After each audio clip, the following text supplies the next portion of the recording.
Selamat pagi, Pak. Silakan Pak Haris. Ya, Pak. Terima kasih atas kesempatannya, Pak. Saya newcomer juga, Pak. Udah lumayan rada lama belajar, tapi baru ambil materi Pak Teguh awal tahun ini. Jadi belajar lagi, Pak, dari awal. Iya, nggak Dan apa-apa. karena itulah pertanyaan saya sebenarnya berawal karena sekarang ini untuk konstruksi saya dulu ini banget suka banget sama konstruksi, Pak. Tapi setelah melihat materi Pak Teguh, saya juga menyadari, wah ini udah telat nih. Harusnya kalau pakai strategi Pak Teguh, harusnya ada step-step yang harus dilakukan sebenarnya. Nggak nyemplung seperti sekarang. Nah, kira-kira Pak, untuk konstruksi bagaimana sekarang? Karena kan isunya, wah nanti pembangunan akan terus, ada yang ngomong melambat, jadi simpang siur lah Pak. Dan sekarang kan apalagi lihat uh, ada waskita juga yang gagal bayar segala macam lah. Jadi isunya campur aduk. Itu kira-kira bagaimana prospeknya Pak? Apakah di hold aja atau kalau ada modal sedikit di average down atau bagaimana Pak? Itu saja Pak pertanyaan saya. Pak Haris ada pegang saham konstruksi. Iya ada Pak. Apa? Wika Pak. Di harga berapa? Seribuan Pak, 1.000 pas. Waduh lumayan ya, sekarang Wika udah Iya berapa? itu Pak.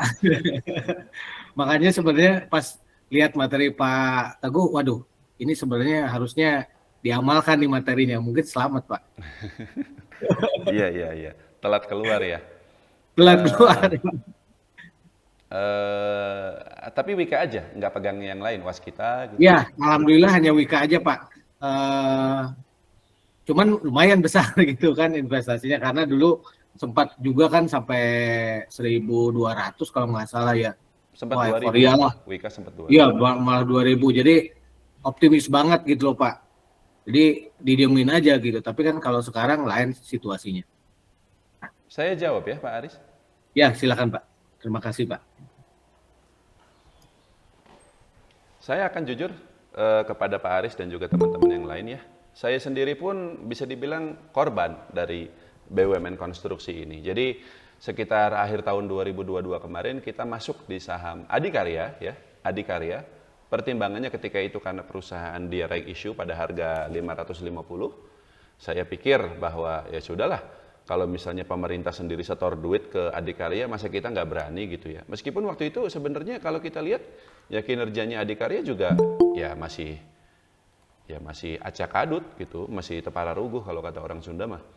Nah, intinya kita berharap bahwa dia bakal dijagain. Nggak taunya sahamnya turun ya, turun. Akhirnya kemarin di harga 400-an kita cut loss, rugi sekitar 20%. Cukup besar karena kita juga beli Adikarya ini cukup banyak. Adikarya ini adalah yang paling bagus sebenarnya Pak kinerjanya di antara empat itu. Kan ada empat ya, ini belum termasuk yang anak-anak usahanya. Adikarya, Waskita, Wijaya Karya, satunya lagi PT PP. Ya. Nah, kalau Waskita mah udah jelas nggak karuan lah, apalah utangnya banyak, rugi, gagal bayar. Ya. Tapi Adikarya itu masih bagus dan proyeknya dia juga masih bagus. Tapi ketika yang lain-lain saudara-saudaranya pada turun, Adikarya ikut turun juga ternyata. Nah, jadi sebenarnya begini. Yang kita dengar Bapak Ibu sekalian, bahwa di Kalimantan sana ada pembangunan IKN, itu benar. Memang sudah ada pembangunan di sana. Terus kita juga di lapangan bisa lihat kok, itu kereta cepat itu meskipun banyak masalah ya, meskipun katanya sekarang harus dijamin pakai APBN segala macam, tapi pembangunannya tetap berlanjut. Jadi masalah katakanlah ini negara harus tekor segala macam, ya itu lain urusan, itu mah masalah politik lah. Yang penting kalau memang pekerjaannya lanjut, ya harusnya perusahaan konstruksinya juga cuan toh, gitu kan. Lalu MRT di Jakarta yang dari Bundaran HI itu juga sudah lanjut dibangun sampai ke kota di Jakarta Utara. Dan seterusnya. Intinya di lapangan sih kayaknya nggak ada masalah, itu pembangunan itu jalan semua gitu.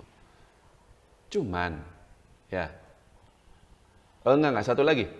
Bentar lagi ini kan pemilu nih, ya. Dan ketika saya bilang bentar lagi, ini beneran bentar lagi loh Pak.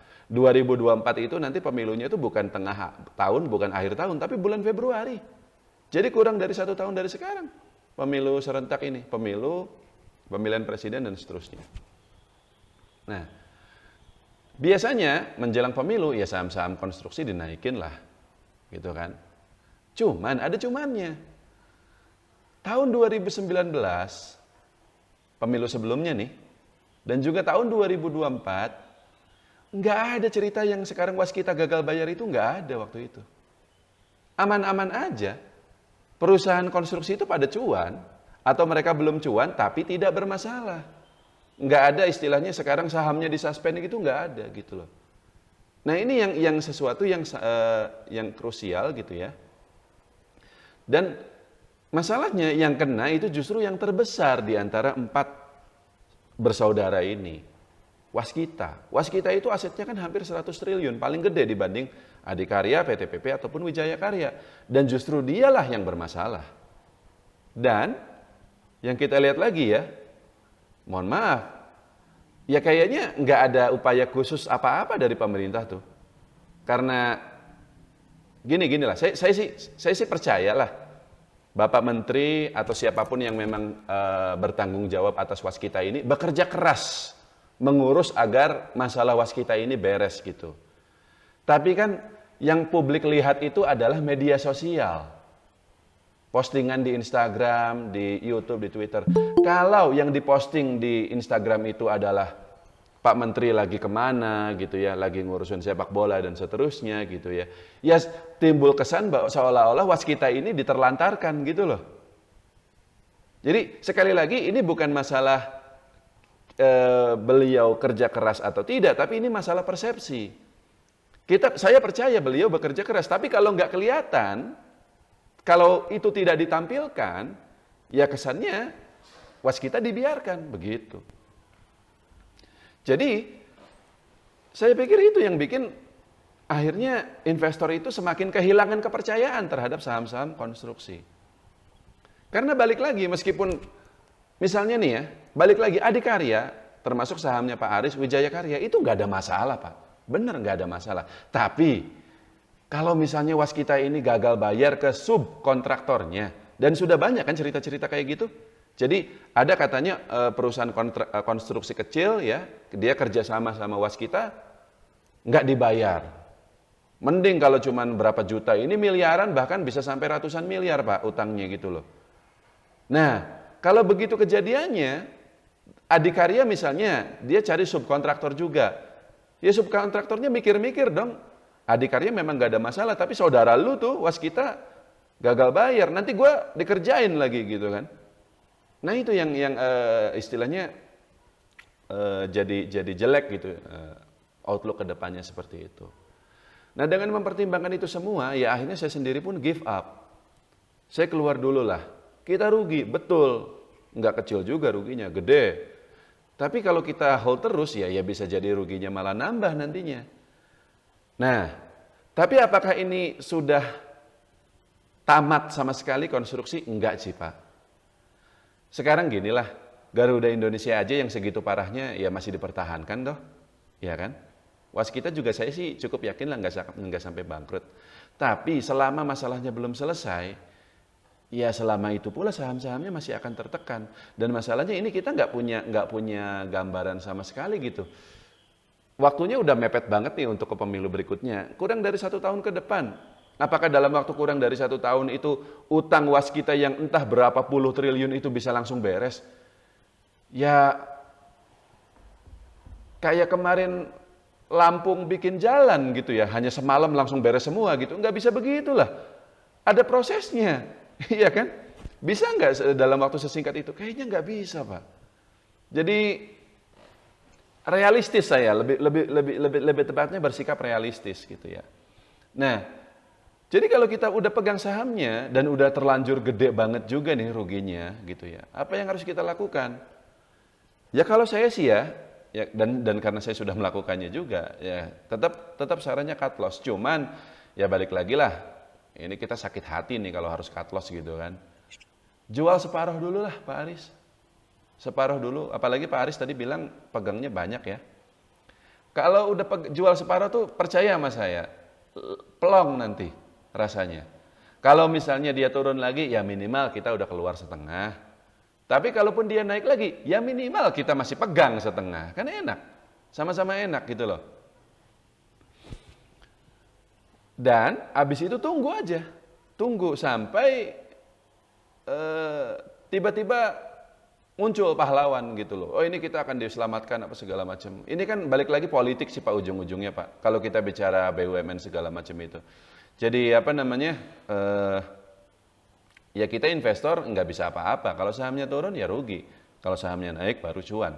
Tapi bisa nggak sahamnya ini naik gitu kalau misalnya katakanlah ada perintah gitu, goreng sahamnya? Bisa sebenarnya Pak. Tapi kan kita nggak kenal sama yang memberi perintah ini gitu loh. Bro, kapan digorengnya ini? Ya rahasia lah. Emang lu siapa kok gua ngasih tahu ke lu gitu kan? Gitu Pak Aris. Jadi mending kita jual dulu separuhnya lah. Dan memang ini berubah-ubah ya. Baru aja beberapa bulan yang lalu saya bilang konstruksi harusnya udah inilah. Waktu itu suspensinya waskita itu sudah dicabut. Sekarang disuspensi lagi kan gitu. Jadi bisa aja nanti berapa bulan dari sekarang ceritanya beda lagi gitu. Makanya kalaupun kita keluar ya kita keluarnya separuh aja dulu. Tapi kalau kita hold terus nggak keluar sama sekali ya tidak disarankan juga karena risikonya untuk saat ini terlalu besar. Cukup Pak Aris?